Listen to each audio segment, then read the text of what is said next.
పూర్వం ఆహార పద్ధతుల్లో చాలా నియమాలుండేవి. ఎన్ని ఆరోగ్య సమస్యలు వచ్చినా తట్టుకునేవాళ్ళు. కానీ ప్రస్తుత ఉరుకుల పరుగుల జీవితంలో సరైన ఫుడ్ హ్యాబిట్స్ పాటించక రకరకాల వ్యాధుల బారిన పడుతున్నాం. ముఖ్యంగా ఈ మధ్యకాలంలో ఎక్కువ శాతం వినిపిస్తున్న సమస్య haemorrhoids or piles or fissures. ఇలా చెప్పుకోవడానికి సిగ్గుపడో లేకపోతే మరికొందరు భయంతోనో ఈ వ్యాధిని నిర్లక్ష్యం చేసి సమస్యను మరింత పెద్దదిగా చేసుకుంటూ ఉంటారు. అయితే సరైన సమయంలో మంచి వైద్యం తీసుకుంటే శాశ్వత పరిష్కారం గ్యారంటీ అంటున్నారు హోమియోకేర్ ఇంటర్నేషనల్ వైద్యులు డాక్టర్ రతన్ కుమార్.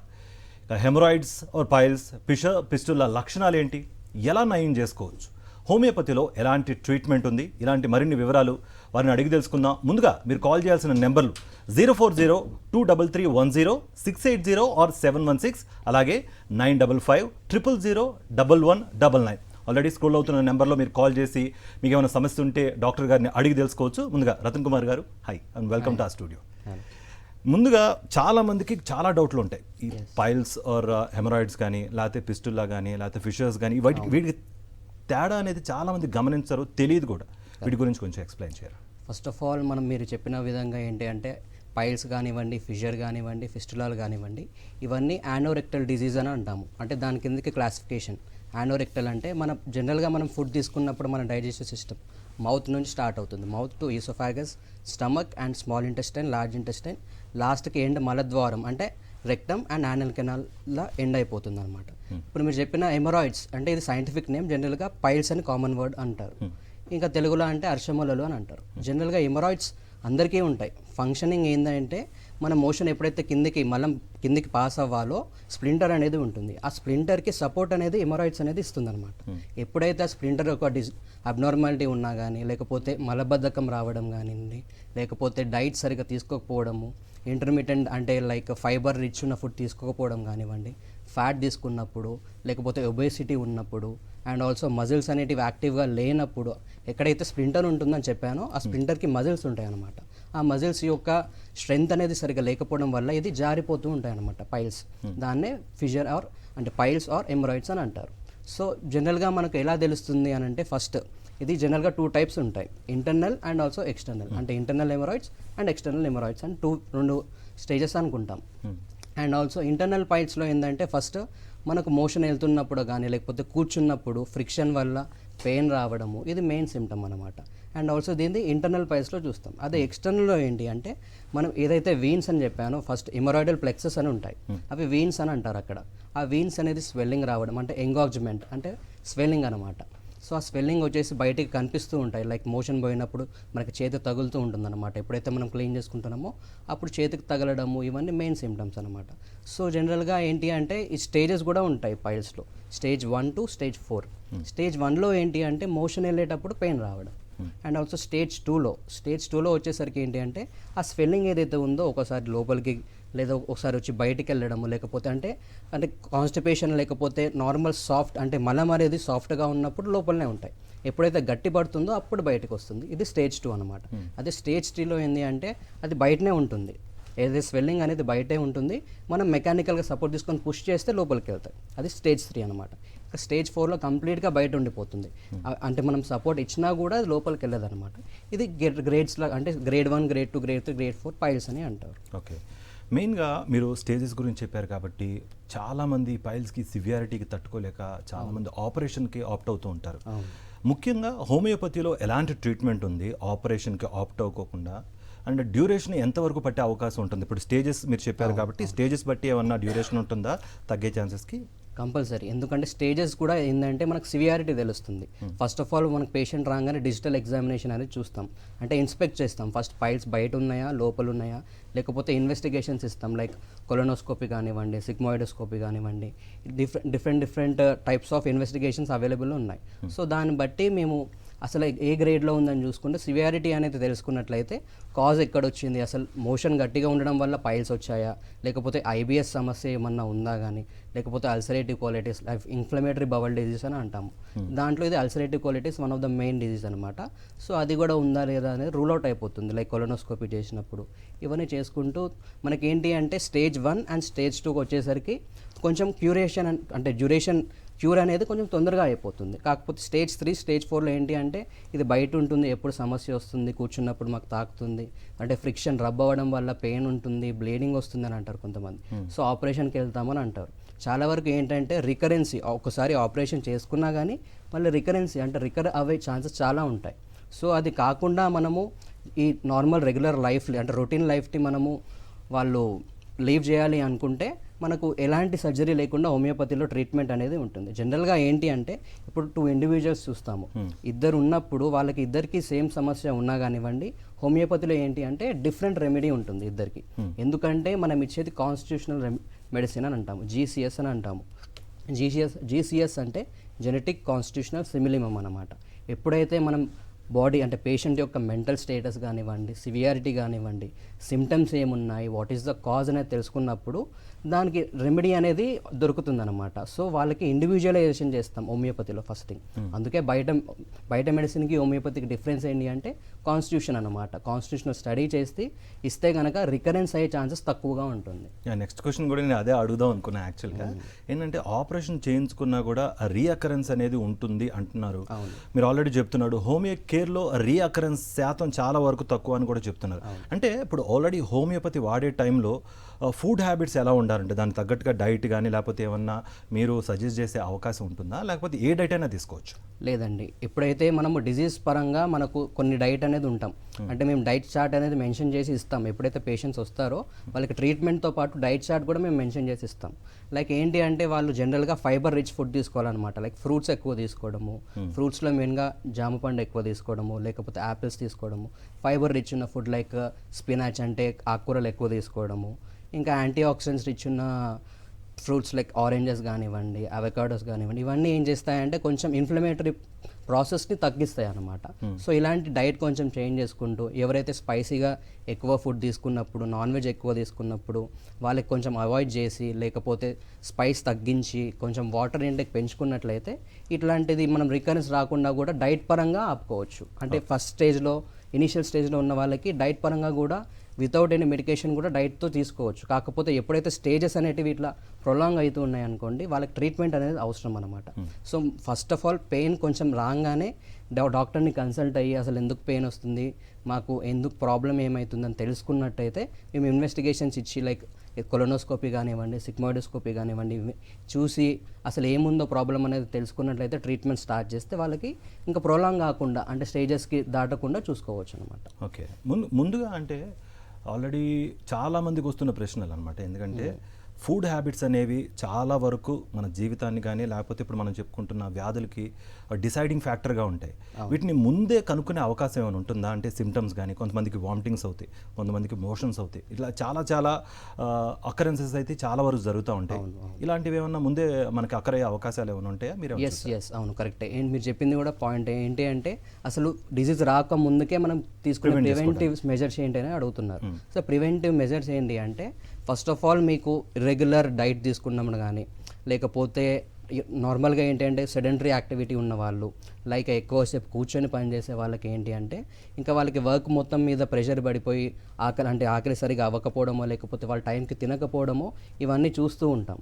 సో వాళ్ళకి ఏంటి అంటే వాళ్ళు డైట్ అనేది ఇర్రెగ్యులర్ కాకుండా రెగ్యులర్గా తీసుకోవడము, లేకపోతే మనం తీసుకున్న మీల్లో ఏంటి అంటే అన్ని రకాల ఫుడ్స్ అనేవి ఉండాలన్నమాట. లైక్ ప్రోటీన్స్ ఉండాలి, కార్బోహైడ్రేట్స్ అండ్ ఆల్సో ఫైబర్, అన్ని రకాలుగా ఫ్రూట్స్ కూడా ఉండాలన్నమాట. సో ఏంటి అంటే ఇలా మనము డిఫరెంట్ టైప్స్ ఆఫ్ న్యూట్రియంట్స్ అనేటివి మనం మెన్షన్ చేసుకుంటూ డైలీ ఆ డైట్ ఫాలో అవుతూ ఉంటే మనకు ఫస్ట్ ఆఫ్ ఆల్ మనకు ఏదన్నా ప్రాబ్లం వస్తుంది. లైక్ ఇప్పుడు చెప్తున్న యానోరెక్టల్ డిసీజెస్ లైక్ ఫిషర్ కానివ్వండి, పైల్స్ కానివ్వండి, ఫిస్టులాలు కానివ్వండి, ఇవి వస్తున్నాయని ముందే మనకు సైన్ ఏంటి అంటే ఫస్ట్ ఆఫ్ ఆల్ మనకు కాన్స్టిపేషన్ అంటే మలబద్ధకం అనమాట.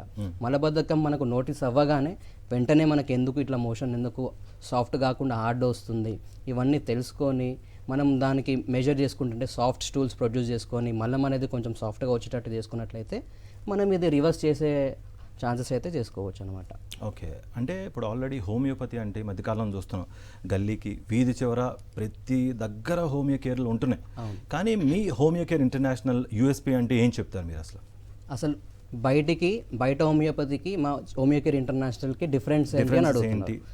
కరెక్ట్. ఏంటి అంటే చెప్పాను కదా, కాన్స్టిట్యూషనల్ హోమియోపతి అని అంటారు. కాన్స్టిట్యూషనల్ అంటే ఒక పర్సన్ యొక్క మైండ్ ఫస్ట్ ఆఫ్ ఆల్ ఏదైనా కానివ్వండి, ఇవాళ రేపు చిన్నపిల్లలకి అయినా కానీ పెద్దవాళ్ళకైనా కానివ్వండి డిజీజ్ అని కామన్గా వచ్చేస్తున్నాయి. అంటే ఏజ్ ఫ్యాక్టర్ ఏం లేదు. ఒకప్పుడు ఏంటి అంటే కొంచెం ఓల్డ్ ఏజ్ వాళ్ళకి పైల్స్ రావడము, లేకపోతే కొంచెం అడల్ట్ ఏజ్ ఉన్న వాళ్ళకి రావడం చూస్తున్నాం. కానీ ఇవాళ రేపు ఏంటంటే టీనేజర్స్లో కానివ్వండి, ఎర్లీ ఏజెస్లో కానివ్వండి వాళ్ళకు కూడా వస్తున్నాయి. ఎందుకంటే కొంచెం ఇవాళ రేపు స్కూళ్ళల్లో కూడా 5th క్లాస్ ఉన్న అబ్బాయికి 10th క్లాస్ ఉన్న సబ్జెక్ట్ అంటే పోర్షన్ అనేది అంత ఇస్తున్నారు. 5th క్లాస్లోనే అంత స్ట్రెస్ బర్డన్ అవన్నీ ఇస్తున్నారు కాబట్టి మానసిక ఒత్తిడి వల్ల కూడా మనకు డిజీజెస్ వచ్చే ఛాన్సెస్ ఉంటాయి.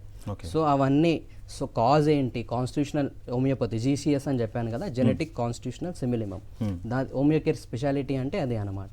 సో కాన్స్టిట్యూషనల్గా మనం కాజ్ ఏంటి, మీ మైండ్ సిమ్టమ్స్ ఏంటి, ఫిజికల్ సిమ్టమ్స్ ఏంటి అన్నీ తీసుకొని మనం క్యూర్ ఇస్తే అంటే ట్రీట్మెంట్ ఇస్తే క్యూర్ అనేది రికరెన్స్ రాకుండా చూసుకోవచ్చు వచ్చినా కూడా.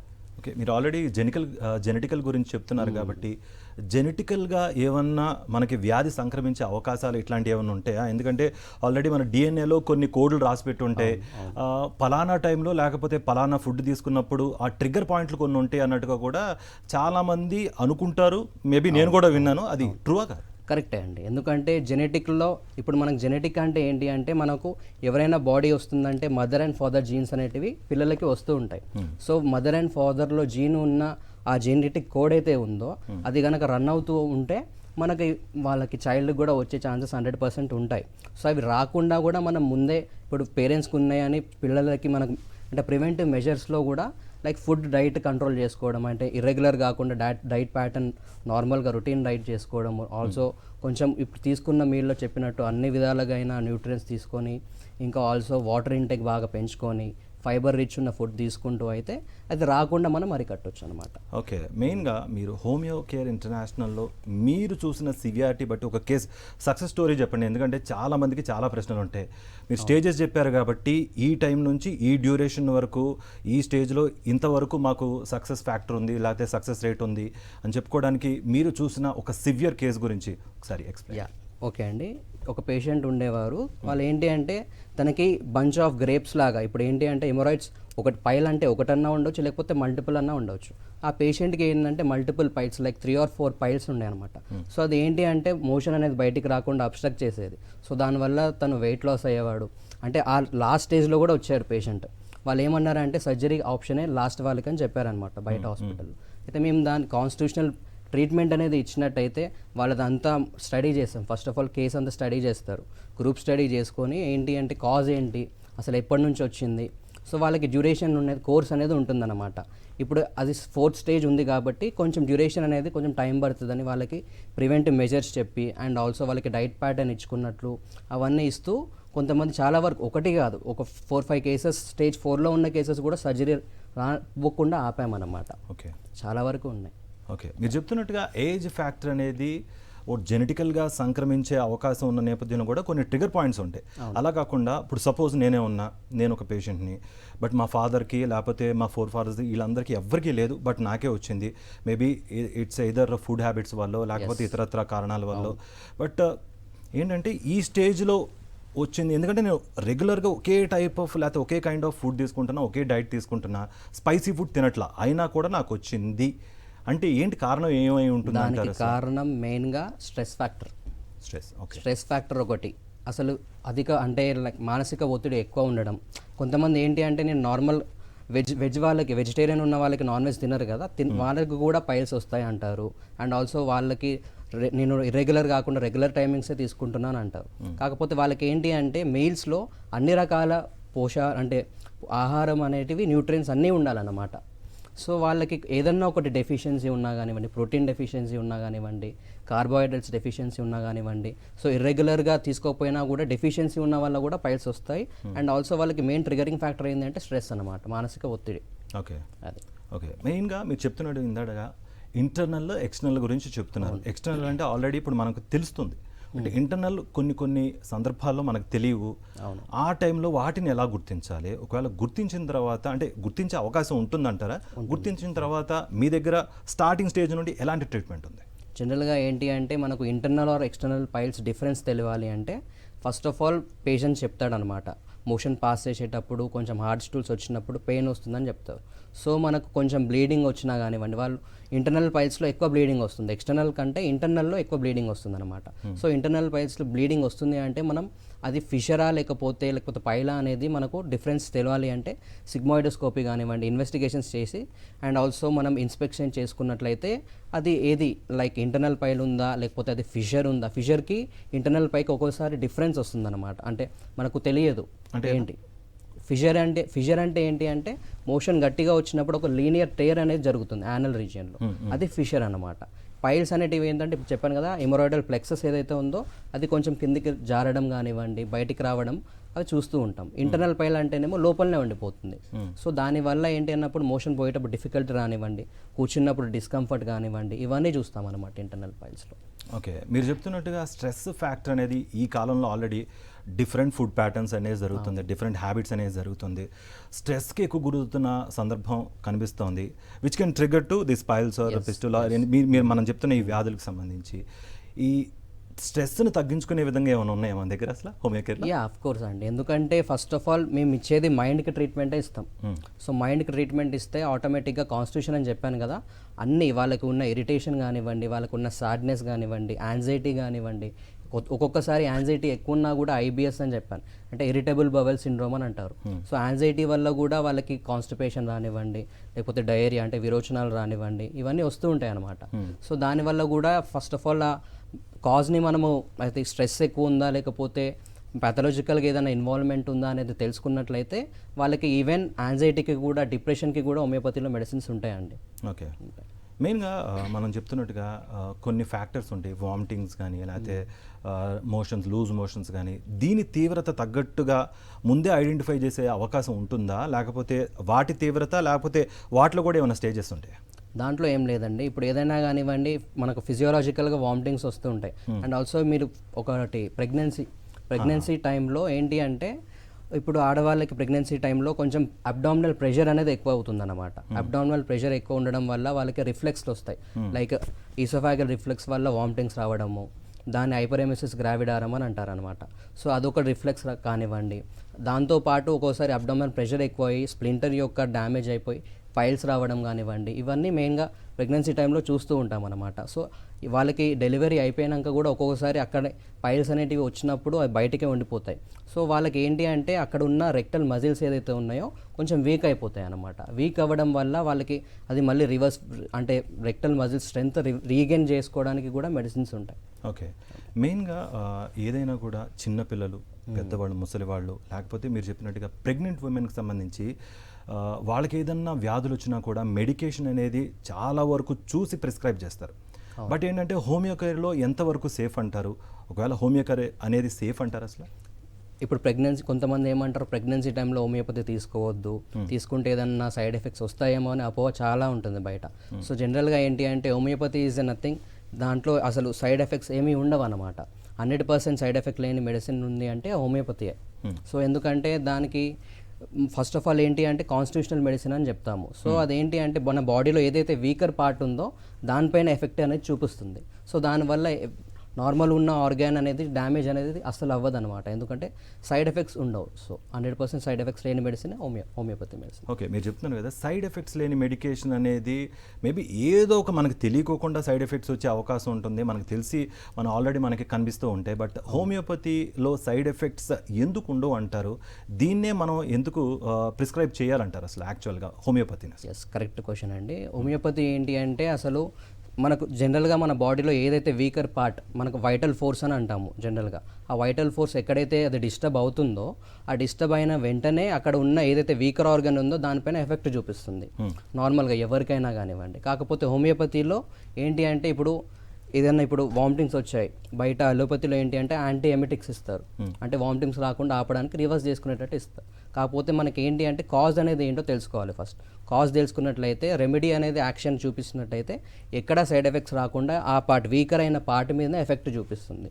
సో అదే కాన్స్టిట్యూషనల్ మెడిసిన్ అని అంటారనమాట. సో దానికి సైడ్ ఎఫెక్ట్స్ లేదు అని మనం చెప్పుకోవచ్చు. ఓకే, మెయిన్గా అందరికీ ఇప్పుడు చాలా వరకు క్వశ్చన్స్ వస్తూ ఉంటాయి అనమాట. మెడికేషన్లో అప్డేషన్స్ ఉంటాయి. ఇప్పుడు డోలో తీసుకోండి, డోలో 250, 500, 650 ఇలా ఉంటే ఉంటుంది. హోమియో కేర్లో హోమియోపతి మాత్రమే అంటారు. దానిలో అప్డేషన్స్ ఏమైనా ఉంటాయా, లేకపోతే యాడ్ ఆన్స్ కానీ ఎడిషన్స్ కానీ, లేకపోతే కొత్తగా ఏమన్నా తయారు చేసే అవకాశాలు ఏమైనా ఉంటాయా హోమియోలని? జనరల్గా హోమియోపతి ఈజ్ ఎ సైన్స్. అంటే ఏంటి అంటే అది పొటెంటైజేషన్ అని అంటారు. ఒక డ్రగ్ ఏదన్నా ఒక న్యాచురల్ ప్రోడక్ట్స్ నుంచి ఒక మేము మెడిసిన్ అనేది ఎక్స్ట్రాక్ట్ చేస్తాము. ఎక్స్ట్రాక్ట్ చేసిన దాన్ని పొటెంటైజేషన్ చేస్తాము.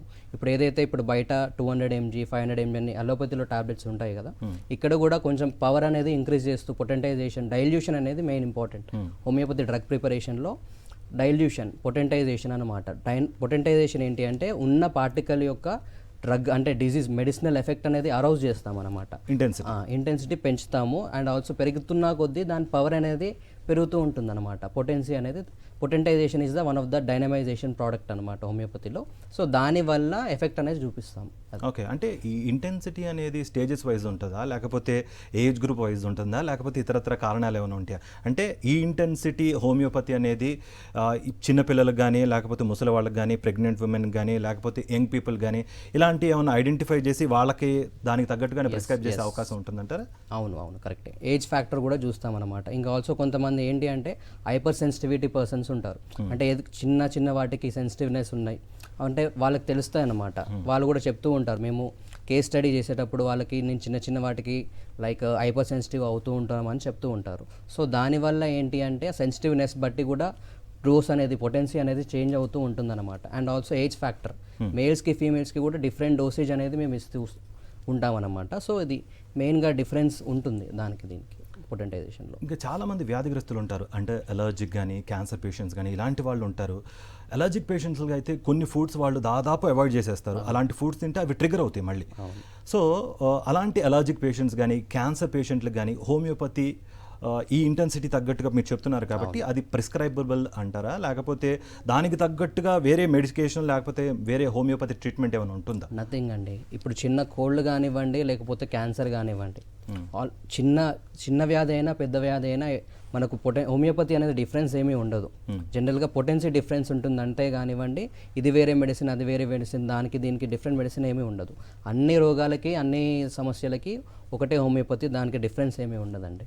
ఓకే, ముఖ్యంగా హోమియోపతి ఇందులో ఆల్రెడీ డైట్ గురించి మాట్లాడుకున్నాం కాబట్టి హ్యాబిటాట్ గురించి, ఆల్రెడీ హ్యాబిటాట్ ఎలా ఉందో మనకు ఆల్రెడీ తెలుసు కాబట్టి ఎలాంటి హ్యాబిట్స్ తీసుకోవాలి వైల్ యూజింగ్ హోమియోపతి. హోమియోపతి అవసరం లేకోకుండా చేయటమే డాక్టర్ ప్రథమ లక్ష్యం. ఎందుకంటే ముందే క్యూర్ చేసి ముందే ప్రివెంటివ్గా ఉంటే చాలా మంచిది. బట్ ఎలాంటి డైట్ తీసుకుంటే మంచిది అంటారు అసలు యాక్చువల్? ఇప్పుడు పైల్స్ కానివ్వండి, ఫిషర్స్ కానివ్వండి, లేకపోతే ఏదన్నా ఒక సమస్య కానివ్వండి, మనకు preventive measures first of all మనకు డైట్లో చేంజెస్ చేసుకుంటేనే స్టేజెస్కి, ఇప్పుడు చెప్పిన 4 స్టేజెస్ ఉన్నాయి కదా, ఆ స్టేజెస్కి రాకుండా చూసుకోవచ్చు అనమాట. సో ఫస్ట్ ఆఫ్ ఆల్ ఏంటి అంటే మనకు పైల్స్ ఆర్ ఫిషర్ కానివ్వండి డయాగ్నోస్ అయిందనుకోండి, మనకు first of all fibre rich ఉన్న డైట్ మెయింటైన్ చేసుకోవాలి. అండ్ ఆల్సో మనం తీసుకున్న మీల్స్ ఏదైతే ఉందో ఆ మీల్స్లో కంప్లీట్గా అన్ని న్యూట్రియన్స్ అందుతున్నాయా, లేకపోతే ఏదైనా డెఫిషియన్సీ ఉందా, అది ముందే ఫైండ్ అవుట్ చేసుకొని, అండ్ ఆల్సో వాటర్ ఇంటేక్ పెంచుకుంటూ, and also like physical activity, sedentary life style ఉన్న వాళ్ళు ఫిజికల్ యాక్టివిటీ పెంచుకొని, ఎక్సర్సైజ్ చేసుకుంటూ, మెడిటేషన్ చేసుకుంటూ, యోగా చేసుకుంటూ, అన్నీ ఉన్నట్టు లైక్ న్యూట్రియన్స్ అన్నీ మనకు అందుతున్నట్టు మనము చూసుకొని ఫస్ట్ ఆఫ్ ఆల్ అది మెయింటైన్ చేసుకుంటే లైఫ్ స్టైల్లో ఇవి మెయిన్ చేంజెస్ అనమాట. Like first of all piles ఉంటే ఫైబర్ రిచ్ ఫుడ్ కంటెంట్ ఎక్కువ తీసుకోవాలి. And also irregular pattern of meal కాకుండా రెగ్యులర్ ప్యాటర్న్ ఆఫ్ మీల్ తీసుకోవాలి. అండ్ స్ట్రెస్ కూడా కొంచెం అవాయిడ్ చేసుకుంటూ మెయింటైన్ చేసుకుంటే మనం డిసీజ్ రాకుండా చూసుకోవచ్చు. ఓకే, మెయిన్గా ఆఖరిగా ఎందుకంటే చాలామంది ఆపరేషన్స్కి ఆప్ట్ అవుతారు.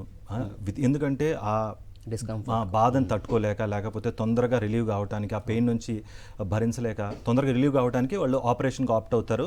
వితిన్ 1.5 month రికవర్ అవుతారు. బట్ ఏంటంటే మీరు చెప్పారు 5 స్టేజెస్ ఉన్నాయి.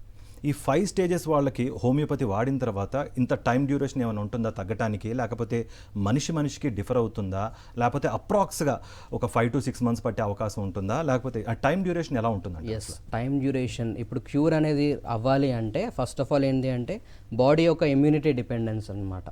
ఇమ్యూనిటీ అంటే స్ట్రాంగ్గా ఉంటే ఏంటి అంటే కొంచెం క్యూర్ అనేది తొందరగా అవుతుంది. అండ్ ఆల్సో స్టేజెస్ కూడా చూసుకోవాలి. 1 or 2 1 and 2nd స్టేజ్లో ఉన్న వాళ్ళకి కొంచెం రివర్సిబుల్ అయ్యే ఛాన్సెస్ ఎక్కువ ఎక్కువగా తొందరగా చూస్తాం.